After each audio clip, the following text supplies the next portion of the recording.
A common comparison point between the prequel and sequel trilogies is that the prequels had a plan while the sequels didn't seem to.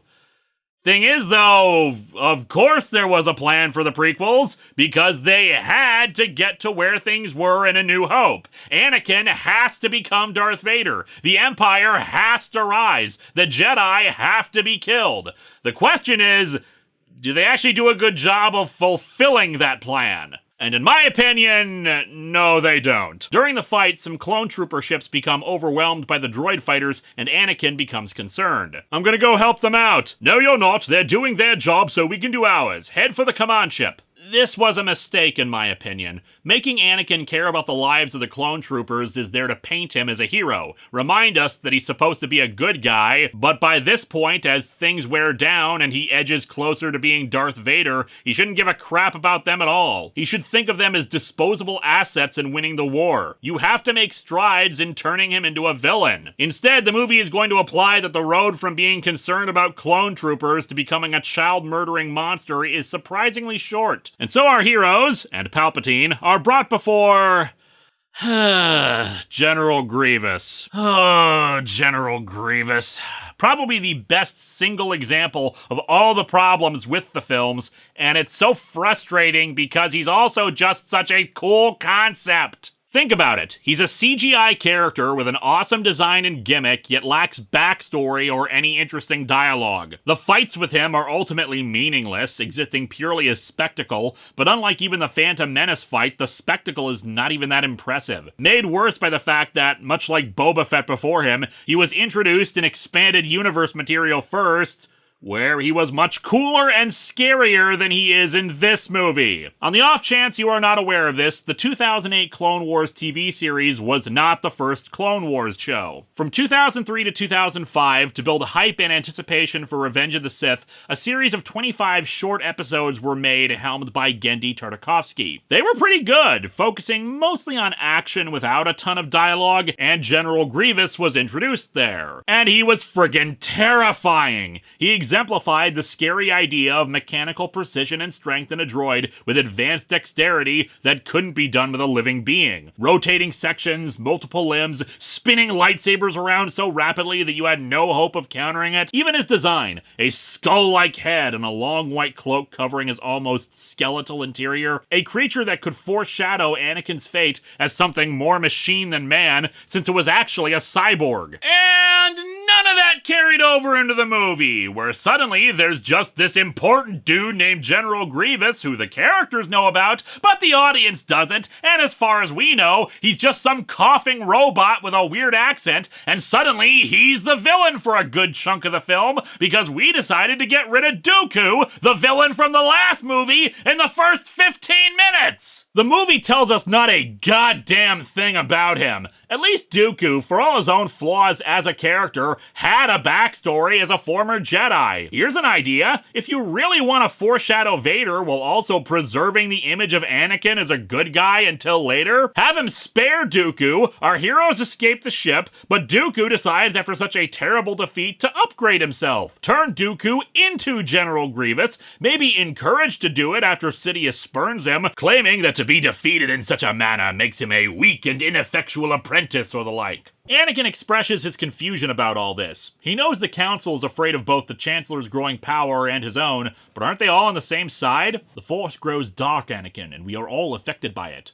Be wary of your feelings. And that right there should have been a line in the movie. Be wary of your feelings. At the heart of the conflict pulling Anakin apart is one party saying, trust your feelings, you're not wrong to feel this way, and the other saying, you cannot trust yourself or your experiences. Which is why Anakin turns from the Jedi so much. It's just, as we see in the next scene, Lucas keeps writing this conflict as, I am contrarian to whoever I'm talking to. Anakin meets with Palpatine, who informs him that the Senate is about to call on him to take direct control of the Jedi Council. They will no longer report to the Senate, but to him personally. The Senate is too unfocused to conduct a war. This will bring a quick end to things. I mean, Technically speaking, haven't the Jedi been the ones conducting the war? What's the Senate doing all this time? The Jedi need to attack a separatist base, but they're too busy debating zoning regulations or something to decide if they should? And this one line of dialogue would have helped the movie so much. Palpatine given complete authority and control over the Jedi Council. This leads to one of the big problems with the prequels, and we've been building to it since the Phantom Menace's invasion of Naboo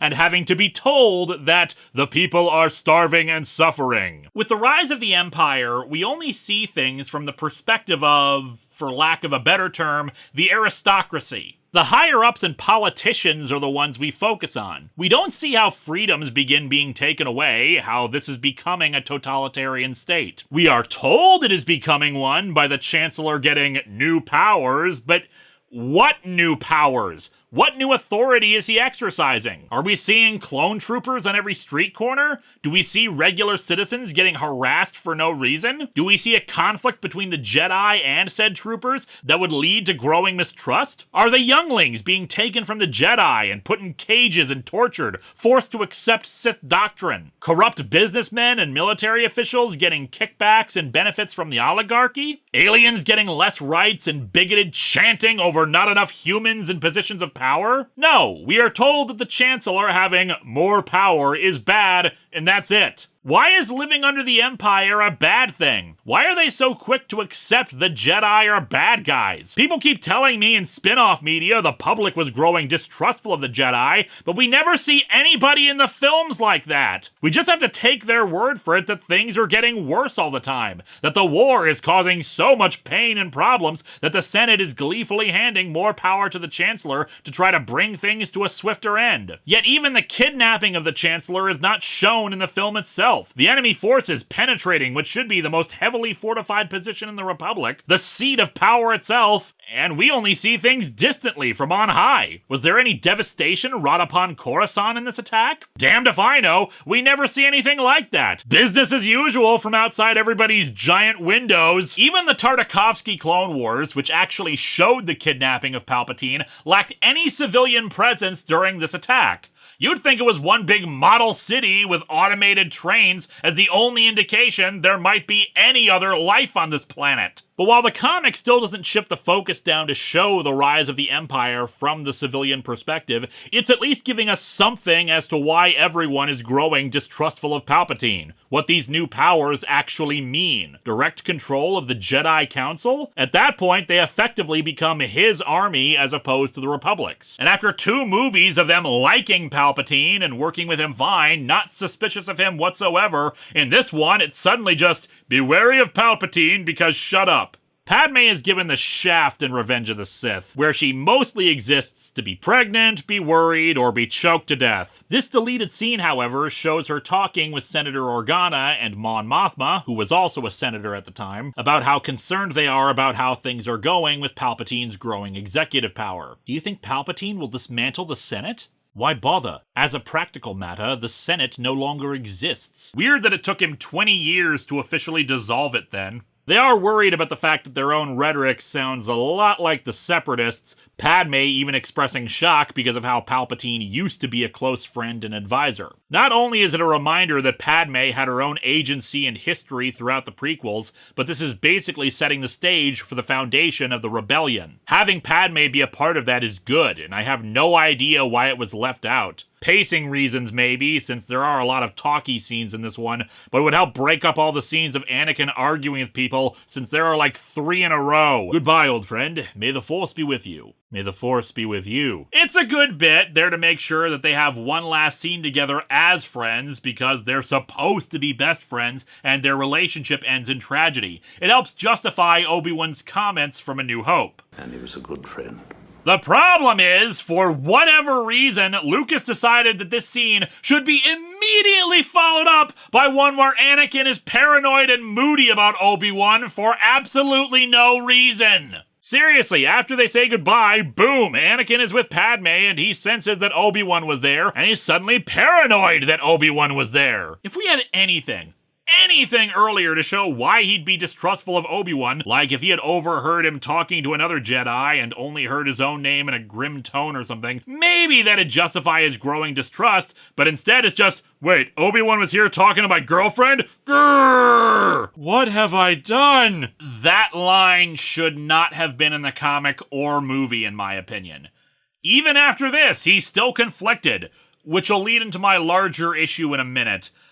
At this point, he should be committed, but even now he's portrayed as uncertain and just as confused as he was a few scenes ago, as if nothing has changed. So, yeah. This doesn't work. It really doesn't. I saw this in theaters in 2005. Age 17, last day of high school, in fact.